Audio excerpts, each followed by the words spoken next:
मन सबकी आवाज़ में आपका स्वागत है। जैसे कि आप देख रहे हैं, आपको याद दिला दें, पहला राष्ट्रीय रैगर रोजगार शिक्षा संगठन द्वारा अशोकनगर में आपको बता दें कार्यक्रम आयोजित हो रहा है, जहां उन बच्चों को आपको बता दें आज पुरस्कृत किया जाएगा।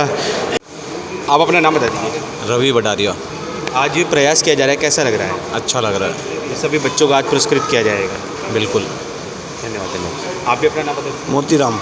जी, क्या कुछ कहेंगे राष्ट्रीय रैगर रोजगार शिक्षा संगठन द्वारा हर बच्चा आगे बढ़े, मैं तो ये चाहता हूँ, ताकि वो अपनी मंजिल पास करे पढ़ाई के जरिए।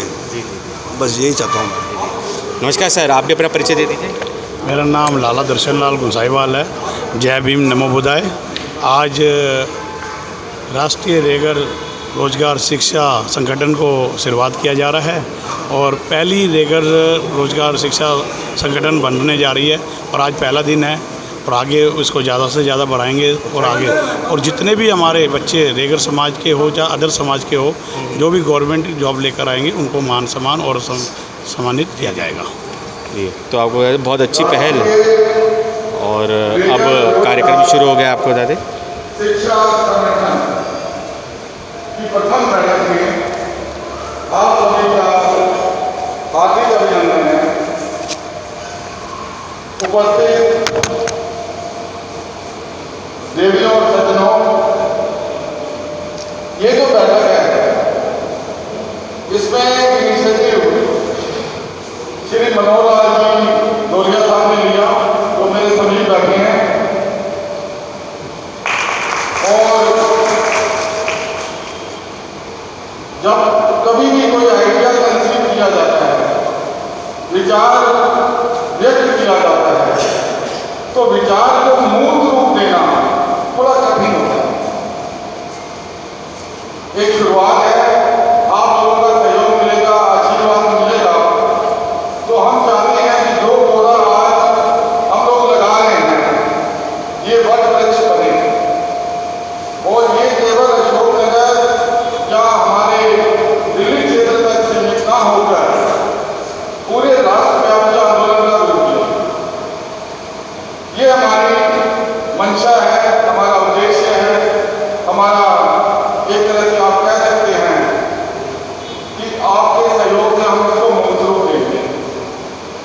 आज हमने इस कार्यक्रम में कई समितियों को भी आमंत्रित किया, जिसमें मैं देख रहा हूँ इंदरपुर से आ रहे हैं, उत्तम नगर से आ रहे हैं, माधीपुर वाले भी आने वाले हैं, वो लोग भी यहाँ पधार रहे हैं। हमारे बीच में हमारे सबसे सम्माननीय व्यक्तित्व और प्रतिभा के धनी श्री नरेंद्र कुमार जी मोलवरिया पूर्व IAS पधार चुके हैं। मैं चाहता हूँ आप खड़े होकर जनता भवन के इसका स्वागत करें और मैं अपने चेयरमैन साहब और मनोहर लाल जी डोलिया साहब, इनसे रिक्वेस्ट करूंगा कि सबसे पहले बाबा साहेब अम्बेडकर जो है उनको आप और मनोहर लाल जी और चेयरमैन साहब पुष्प द्वारा हमारे मुख्य अतिथि श्री नरेंद्र कुमार जी मोलवरिया साहब का अभिनंदन करेंगे। नहीं ये जरूर आगे हाँ सर एक मिनट।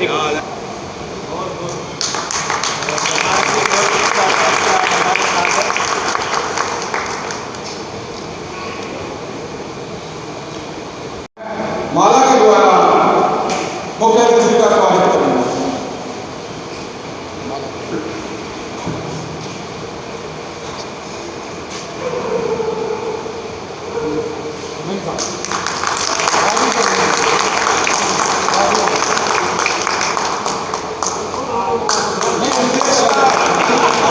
अच्छा, एक माला आप और दीजिए। बस ठीक है। हमारी संस्था के जो वयोवृद्ध हैं श्री मोहनलाल जी बालोटिया, मैं इनका स्वागत करता हूँ।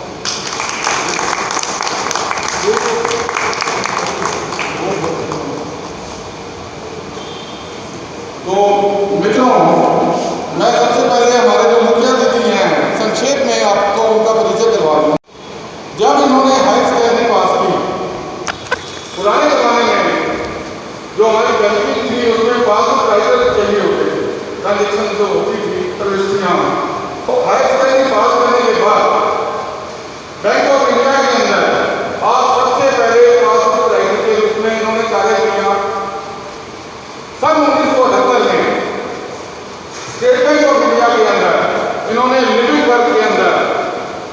डिफाइन किया।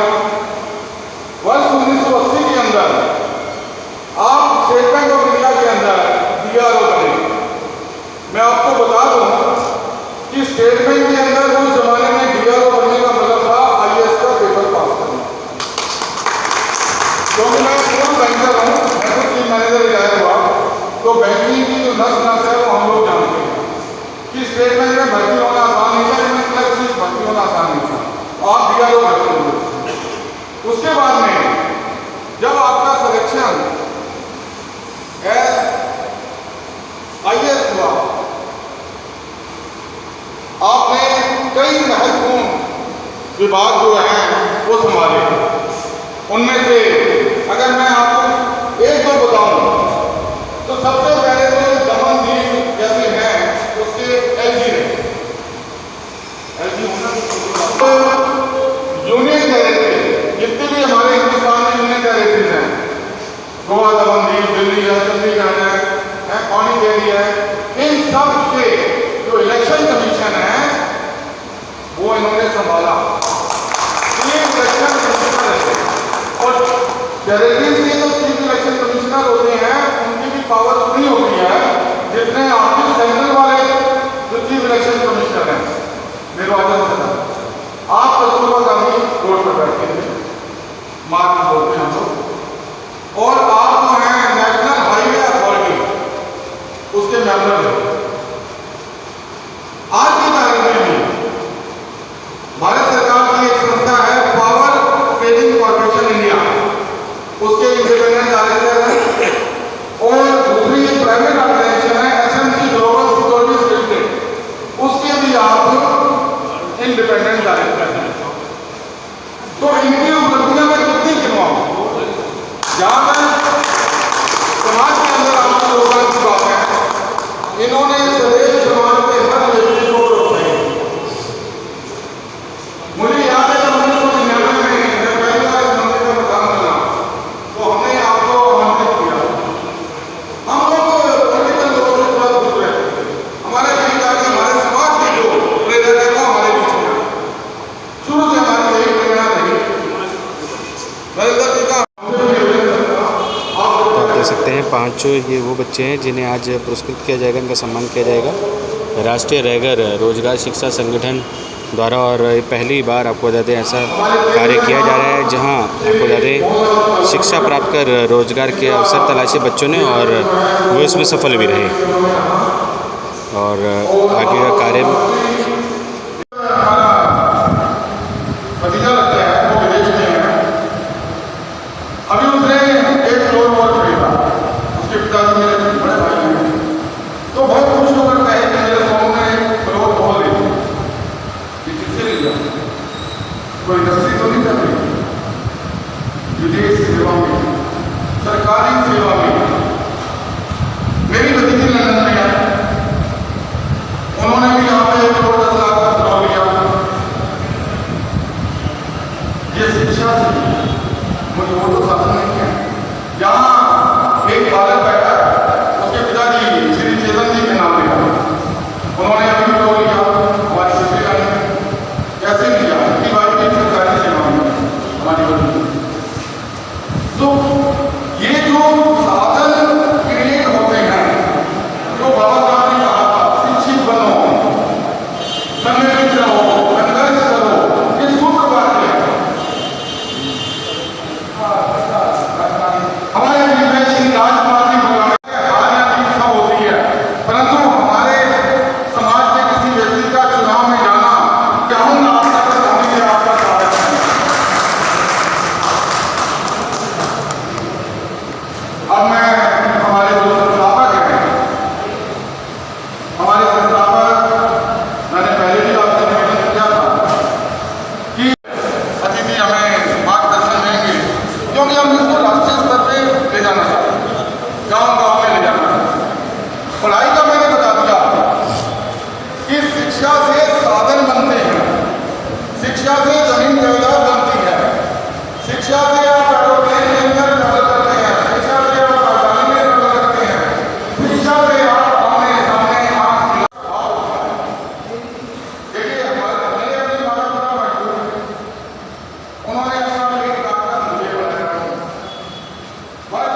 नौकरी लागता टाइम भी अगले नौकरी की तैयारी करनी है।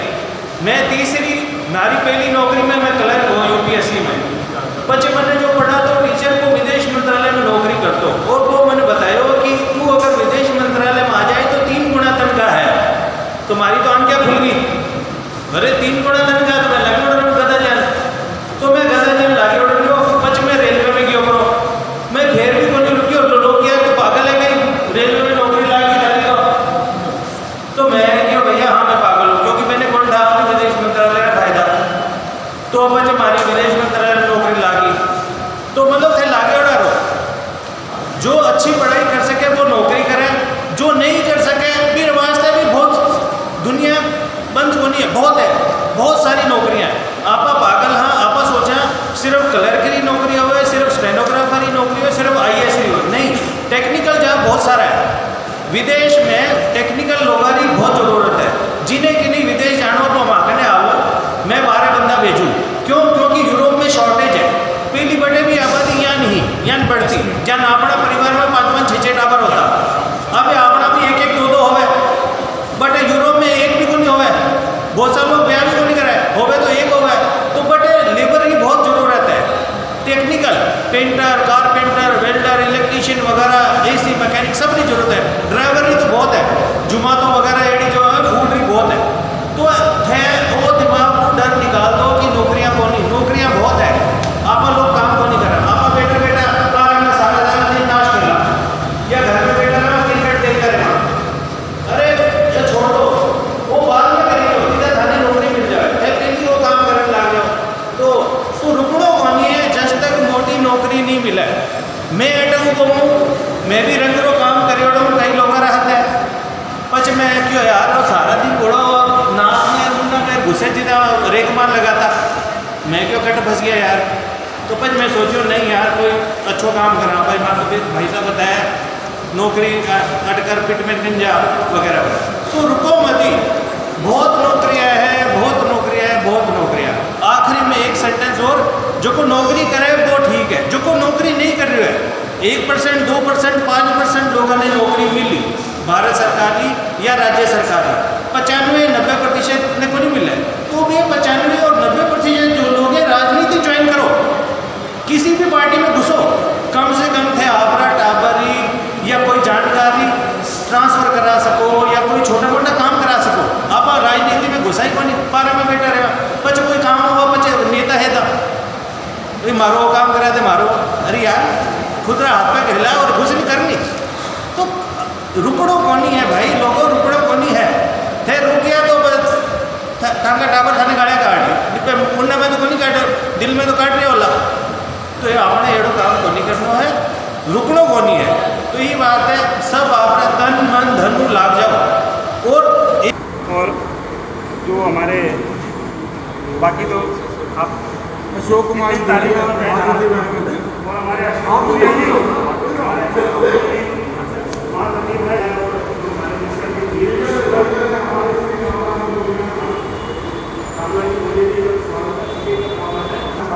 मैं आप सबको ये कहना चाहता हूँ कि ये जो हमारी जो राष्ट्रीय रेगर रोजगार शिक्षा संगठन की मीटिंग हर महीने होगी और अलग अलग मंदिरों में होगी। आप हमें आपके यहाँ बुलाएंगे, हम आपके यहाँ आएंगे, जो जहाँ आप बुलाएंगे हम आएंगे, और नहीं कहीं से अगर कोई इनविटेशन है तो हर महीने यहाँ होगी, हम जरूर आपके पास आएंगे। तो एक छोटा सा संदेश, मंत्र, अलग सोचो, अलग और बहुत बड़ा सोचो। ये जो अभी जितनी वक्ताओं ने जो बोला ये सिर्फ 2 शब्दों में समाहित है, अलग सोचो, अलग अलग है ना। हमारे नरेंद्र कुमार जी रेगर रतन अलग है, एकदम अलग काम किया है अभी तक है। अलग सोचो और बड़ा सोचो, बड़ा सोचना है, हमें सीमित नहीं रहना पहली नौकरी पे, और आगे और आगे और आगे और आगे जाना। ठीक है जी, धन्यवाद। मैं चाहूँगा कि अगर पेरेंट्स साथ आए तो वो भी आए, इनके पेरेंट्स जो हैं वो भी आ जाए, माता पिता आए, इनका मॉडल और बढ़ेगा। आ जाओ आ जाओ आ जाओ आ जाओ, तालियां बजाओ। भाई तालियों के साथ जो पेरेंट्स साथ आए, उधर देखो अंकल, आपको कर ले बेटा आओ आओ।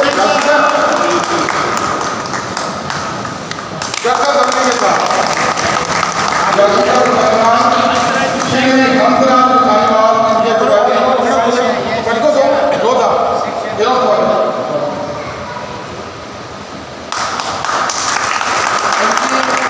माता जी भी आए हुए हैं श्रीमती कांता साहिवाल। स्वागत कीजिए, बहुत बहुत अभिनंदन है।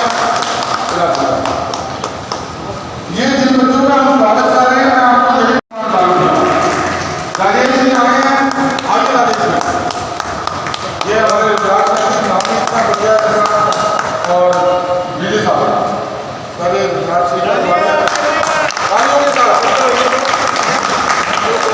राजेश कुमार जी भी गवर्नमेंट जॉब में है और इनका भी अभिनंदन है। और हमारे मंदिर सभा के बिजनेस समिति में आप निराश रहे और बहुत ही लो प्रोफाइल रखते हैं और बड़ा अच्छा काम करते हैं। Thank you Rajesh ji, thank you Virat ji, अलग से सम्मानित करेंगे। अब दूसरा नाम है दीपांशु जी का भी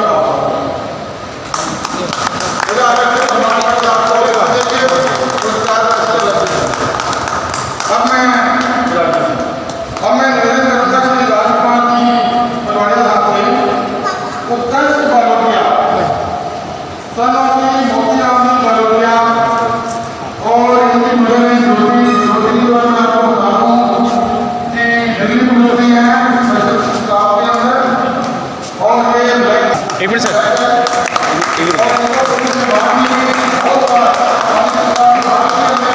नारायण के अंदर एक प्रतियोगिता हुई जिसके अंदर इन्होंने कोरियन योद्धा प्रतिद्वंदी उसको इन्होंने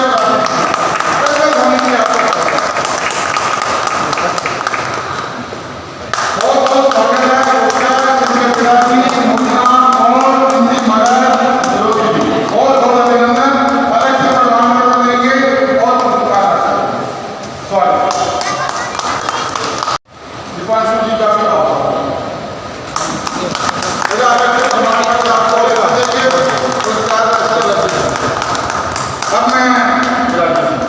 अब मैं निवेदन करूँगा श्री राजकुमार जी पटवारी साहब से उत्कर्ष बालोटिया, सनौती मोतीराम जी बालोटिया और इनकी मुझे ज्योति और मैं आपको बता दूँ कि दिल्ली पुलिस हैं स्पेशल स्टाफ के अंदर और ये ब्लैक एक मिनट सर,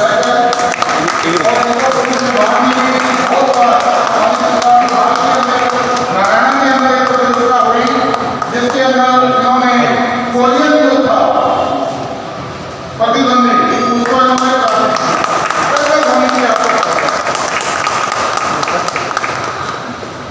बहुत बहुत स्वागत है जिसके पिताजी मुन्ना और उनकी मदद बहुत बहुत अभिनंदन, अलग से प्रदान कर देंगे और स्वागत।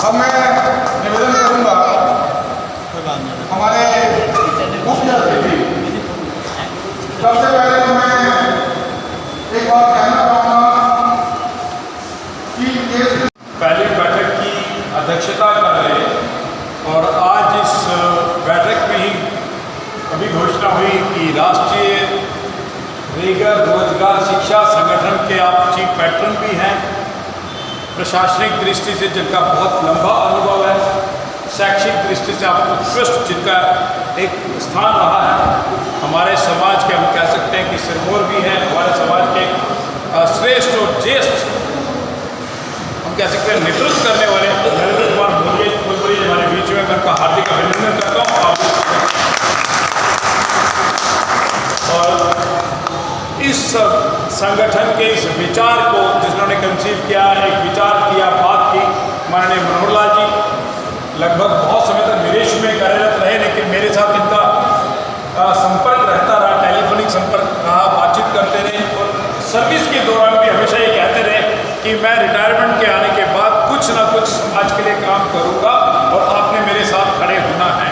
तो मैंने हमेशा कहा कि मनोहर जी, समाज का कोई व्यक्ति जब भी काम करता है, और मेरी आवश्यकता, मुझे वो भी दिन याद है जब मीरा कंवरिया जी अखिल भारतीय रेगर महासभा की राष्ट्रीय अध्यक्षा बनी थी, तो उन्होंने कहा कि राज्यपाल मुझे इस राष्ट्रीय अखिल भारतीय रेगर महासभा की पत्रिका निकालनी है, मैगजीन निकालनी है।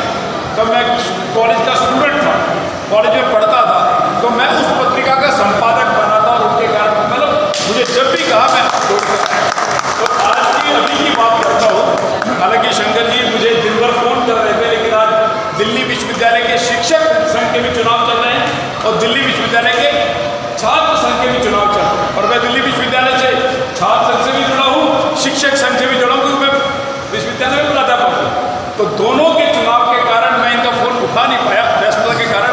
अभी मैं जैसे ही घर पहुँचा, उन्होंने कहा आप आए नहीं, मैंने कहा कहाँ ना मुझे, कहते अशोकनगर में बैठक हो रही है। तो मैंने कहा मुझे जानकारी नहीं थी, कहता अब तुरंत आइए।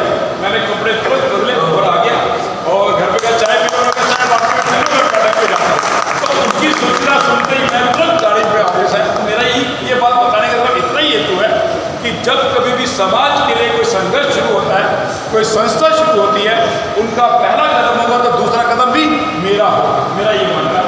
ऐसे नरेंद्र जी ने भी बहुत सारे माइलस्टोन, मुझे मालूम है रेलवे रिक्रिएशन क्लब की बात करें, जब रेलवे रिक्रिएशन क्लब का मैं कहता हूँ सेकंड वर्जन शुरू हुआ, तब मुझे अशोक जी ने भी बुलाया, तो मैं उसको तो मुझे लगता है कि कल ही प्रधानमंत्री जी ने यशोभूमि पर कहते हैं विश्वकर्मा डे पर उन्होंने एक घोषणा की है, वो सारे के सारे इंटरप्रेन्योर्स के लिए घोषणा है। वो वह उद्योगों की बात कर रहे हैं जिसमें हम कह सकते हैं हमारे समाज या अनुसूचित जाति और जनजाति के समाज उन व्यवसाय से जुड़े ऐसे 18 व्यवसाय उन्होंने चिन्हित किए हैं, 18 व्यवसाय, जिसमें हमारे चर्मकार का व्यवसाय भी है, और जिनको कहा कि अगर इसमें कोई बैंक्स की सुविधा, ऐसे बहुत सारे विषय, मुझे लगता है वो विषय अलग है, उस पर कभी अलग बात कर सकते हैं। तो मुझे लगता है कि हम अपने समाज के लोगों को शिक्षा, और उनका टाइटल भी है रोजगार और शिक्षा, तो हमको दोनों टायर पर 2 टायर एक्टिविटीज़ करने की ज़रूरत है।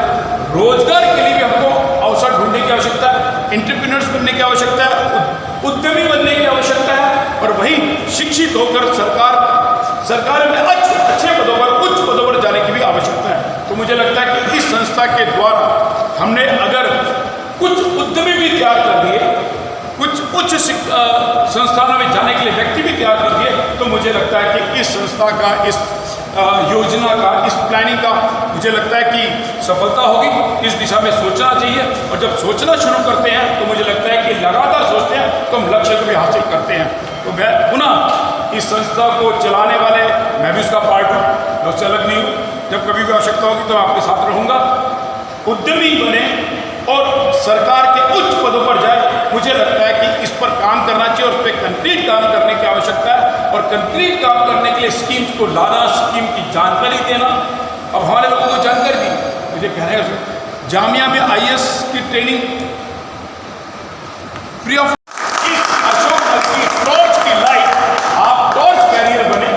अशोकनगर के जो शिक्षित लोग हैं वो समाज के टॉर्च कैरियर बने, यानी कि दिशा देने वाले बने, और वो दिशा देने के लिए आपके पास मंगोलपुरी से भी आए, नांगलोई से भी आए, सुल्तानपुरी से भी आए, मादीपुर से भी आए, दिल्ली के हर कोने कोने क्षेत्र से आए, मदरगिरी में भी अपने समाज के लोग रहते हैं, वहाँ से भी लोग हैं। मुझे लगता है कि यहाँ की रोल मॉडल बनते हुए हम समाज में शिक्षा और रोजगार, फिर बस उस तरफ उद्यमी और उच्च अधिकारी तैयार करने की जो योजना बनाई है मनोहर जी, उनकी पूरी टीम ने, उनका आभार प्रकट करता हूँ। आपने मुझे बुलाया, इस योग्य समझा, इसलिए आपका पुनः हार्दिक अभिनंदन और हार्दिक स्वागत।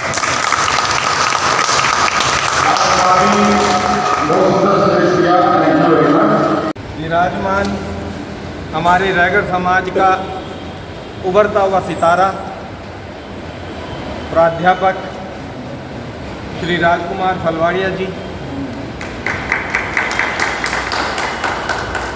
हमारे अपने बीच में सब बुजुर्ग और सब समाज का बहुत ही पुराना सितारा जो हाल ही तक चमका है समाज में, मोहनलाल जी बालोदिया जी, रामचंद्र जी, मनोहर लाल जी और हमारे समाज का जितना भी है उपस्थित खेमचंद जी और सबको नाम ले लो, ठीक है, हमारी तरफ वो माफ़ी, सबको नाम ले लो, हम लोगों ने टाइम भी बहुत हो गया। अपना समाज का जितना भी सम्मानित सदस्य उपस्थित है, मैं सबको मारो बहुत बहुत आभार कि सब अठा आया, मैंने बुलाया। और ख़ास तौर में मैं आज आवन वास्ते इस वास्ते ही मैं थोड़ो उत्सुक हो जब मैंने नोट भी बोले हाँ कि अपने समाज का जो कोई 4-5 बच्चा आगे आया निकल इनको स्वागत करना है, इन्हें प्रोत्साहन देना है, इन्हें मार्गदर्शन देना है। तो एक काबरा का वास्ते में आया था वो है कहीं आप एक जिंदगी का पहला पड़ाव में तो टूट जाना, फिर बाद आप संतुष्ट हो बैठ जाना, फिर बाद मुझे कहीं हो जिंदगी को जो अपने पास जो ग्रोथ है पर रुक जाना। मारो छोटो भाई मेरी जहाँ नौकरी लागी LIC में बस शांत हो गया। मैं भी ना फॉर्म लाग दियो कि तो SSC को तो इनकम टैक्स का BDM होता वो मैं BDM प्रोबेशनरी ऑफिसर हो स्टेट बैंक में को नहीं भरियो वो संतुष्ट हो। तो असंतुष्टि जो है नी इंसान की जो को विकास में ग्रोथ में सब बड़ी बात है। आज ही दैनिक जागरण में एक छोटी सी खबर छपी है, अमेरिका में कोई स्टडी हुई है बात कि अगर अपना जीवन में जिंदगी में कोई ध्येय नहीं है, कोई दिशा नहीं है, कोई उद्देश्य नहीं है तो बे लोगों ने 2 बीमारियां डिमेंशिया और अल्जाइमर ज़्यादा पकड़ा कर है। अब डिमेंशिया कहीं है, डिमेंशिया है जो भूलना की बीमारी बुढ़ापा में ज़्यादातर लोगों ने हो जाया करे, और अल्जाइमर भी टाइप की ही बीमारी है जिसमें लोग दूसरा में याद करना पहचान भी को नहीं पावे, वे एकदम बेटा पे वेजिटेबल हो जाता, जिन क्या करें नहीं वेजिटेबल भी में कन्वर्ट हो जाता।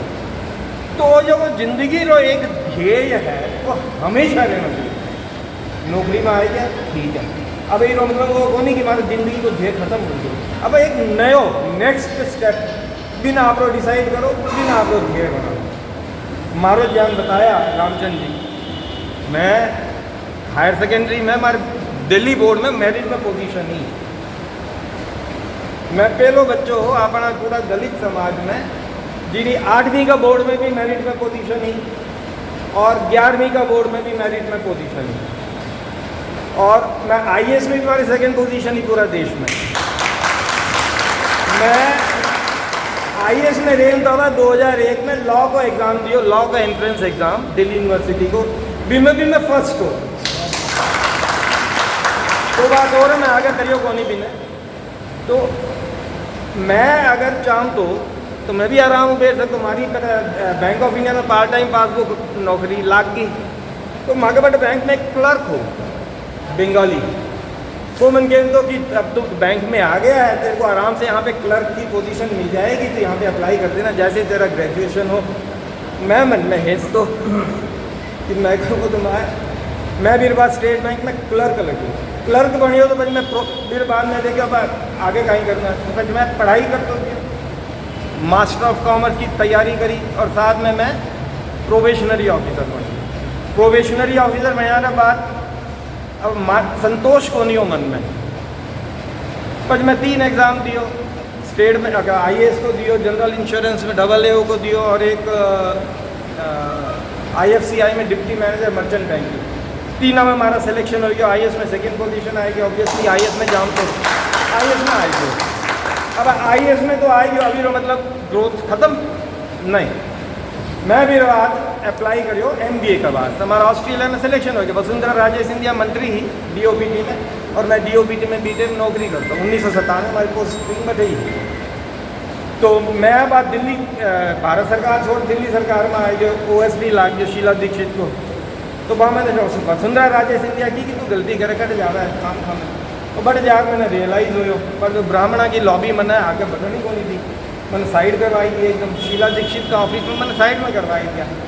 और तो हमारी हिम्मत थी कि मैं पे बहुत शीला दीक्षित का डायरेक्ट हमारा कॉन्टेक्ट भी हो, मेरा भाषण मैं लिख दो, शीला दीक्षित का भाषण मैं लिख दो, फिर कोई भी कॉम्प्लिकेटेड इशू आ जाऊँ तो मामन कहती बेटा इसको देखो इसका सॉल्यूशन निकालो। तो बी टाइम पर जब मैं अप्लाई कर दिया ऑस्ट्रेलिया में MBA का कोर्स वास्ते गोल्ड कोस्ट यूनिवर्सिटी में, हमारा सिलेक्शन हो गया। मैं तैयारी करी अपना जो वीज़ा वगैरह की, हमारी वाइफ की को कैरियर तो बन गया, जब बच्चा रो कैरियर देखो अब है, क्योंकि दोनों स्कूल में convent of Jesus and Mary हमारी बेटी ही, सेंट कोलम्बस में हमारा बेटो, फिर दोनों प्रिंसिपल्स मना कर दिया कि अगर जाओगे बच्चों को लेके तो हम आपको दोबारा एडमिशन की गारंटी नहीं देते, फिर दोबारा से आपको अप्लाई करना पड़ेगा और 1 साल इनका नुकसान हो जाएगा।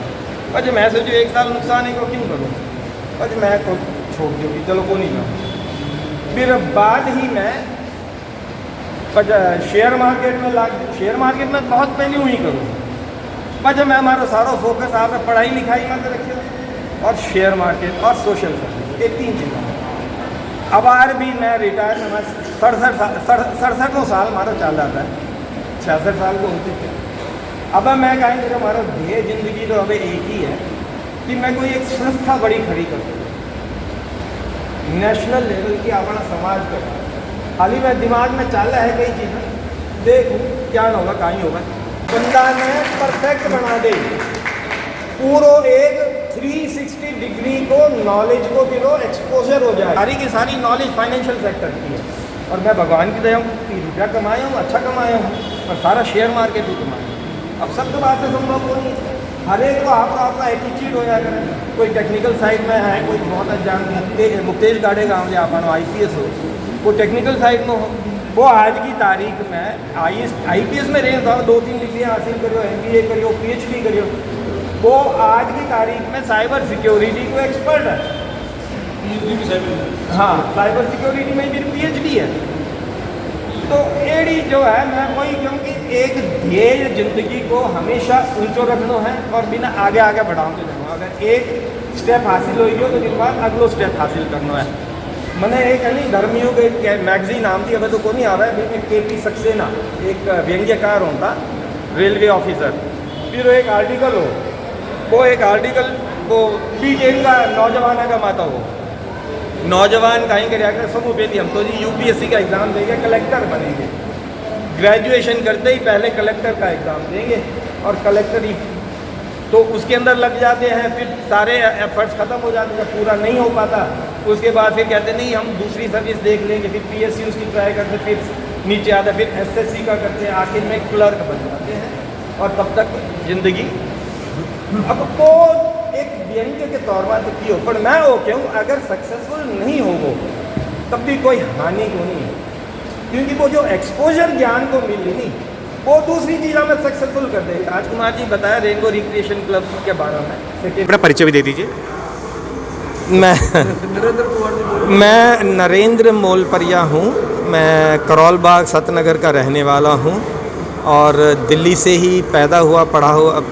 5वीं में मैं म्यूनिसिपल कॉरपोरेशन के स्कूल से पढ़ा चना मार्केट में, उसके बाद रामजस स्कूल नंबर 5 से मैंने हायर सेकेंडरी पास किया, Shri Ram college of commerce में मैंने BCom ऑनर्स किया, फिर दिल्ली स्कूल ऑफ इकोनॉमिक्स से मैंने मास्टर ऑफ कॉमर्स किया और इस दरमियान में पहले बैंक ऑफ इंडिया में पार्ट टाइम पासबुक राइटर लगा, फिर स्टेट बैंक में क्लर्क रहा 2 साल, फिर 2 साल स्टेट बैंक में प्रोबेशनरी ऑफिसर बना।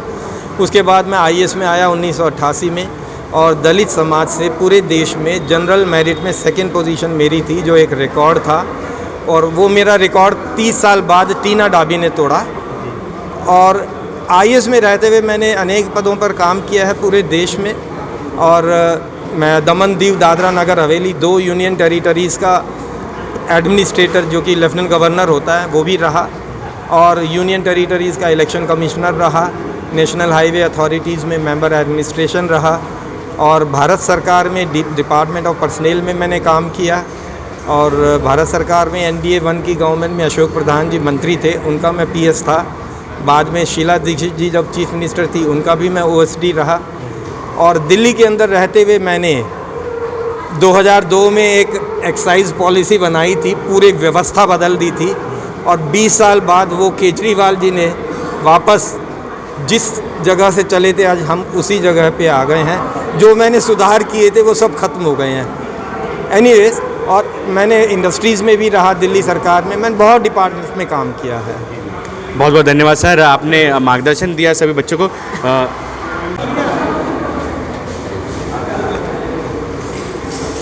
तो आप देख सकते हैं राष्ट्रीय रैगर रोजगार शिक्षा संगठन के सौजन्य से यहाँ पे एक आयोजन किया गया, जहाँ पे आपको बता दें सभी बच्चों को आपको बता दें प्रोत्साहित किया गया। वे बच्चे जो कि आपको बता दें एक निम्न परिस्थिति में भी रहते हुए भी आपको बता दें उन्होंने रोजगार के अवसर प्राप्त किए और आपको बता दें उनका मार्गदर्शन किया। आपको बता दें समाज में अपना अभिन्न योगदान दे रहे और आपको बता दें सरकारी नौकरी पे कार्यरत रहे वे सभी आपको बता दें अतिथि जो कि यहाँ पे उपस्थित हैं, उन्होंने अपना मार्गदर्शन दिया और अपना व्यक्तिगत अनुभव भी उनके साथ शेयर किया। तो आप देख सकते हैं हमारे चैनल के माध्यम से। 24 में पहली तिमाही में करने का दोबारा से बता दीजिए, दोबारा से संदेश।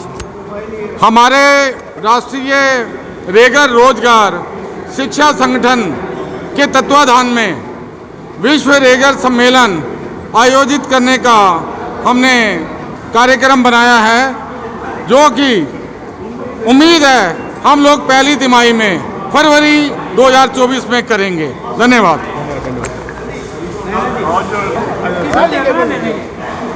और आप देख सकते हैं अपने बीच पाकर समाज में अपना अभिन्न अपना बता दें नाम उन्होंने रोशन किया। आइए चलते क्या कुछ उनका कहना है। सर नमस्कार। सर आपने बहुत अच्छा अपना व्यक्तिगत एक अनुभव भी शेयर किया बच्चों के साथ और साथ ही आपने बहुत ही प्रोत्साहन भरे शब्द बोले। सर हमारे चैनल के जो दर्शक हैं वह भी अपने आपका परिचय जानना चाहेंगे, क्या कुछ कहना है आज जैसे कि राष्ट्रीय रैगर रोजगार शिक्षा संगठन द्वारा एक पहल की गई है कि उन बच्चों को जो कि शिक्षा के साथ साथ उन्होंने रोजगार के अवसर भी प्राप्त किए, क्या कुछ कहना? शिक्षा जो है रोजगार का पहला सोपान है। शिक्षा जो है इंसान को व्यक्ति के व्यक्तित्व को निखारती है, उसके जो सोचने के तरीके को बदलती है और आने वाली जो चुनौतियां उसका सामना करने के लिए उसे तैयार करती हैं और उसको एक समझ भी देती है कि वो उसको आगे आने वाले समय में कौन सी तरफ जाना चाहिए, किस तरफ जाना चाहिए, नौकरी की तरफ जाना चाहिए, स्वरोजगार की तरफ जाना चाहिए, प्रोफेशनल बनना चाहिए।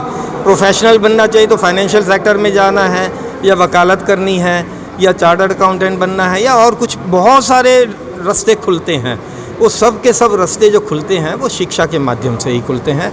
तो इसीलिए मेरा तो यही मानना है कि पहले हम शिक्षा पे ध्यान दें अच्छी तरीके से और सर्वांगीण जो है ना नॉलेज हम ग्रहण करते जाएं। ये नहीं कि एक लिमिटेड जो हमारा कोर्स है बस उसी तक सीमित रहें।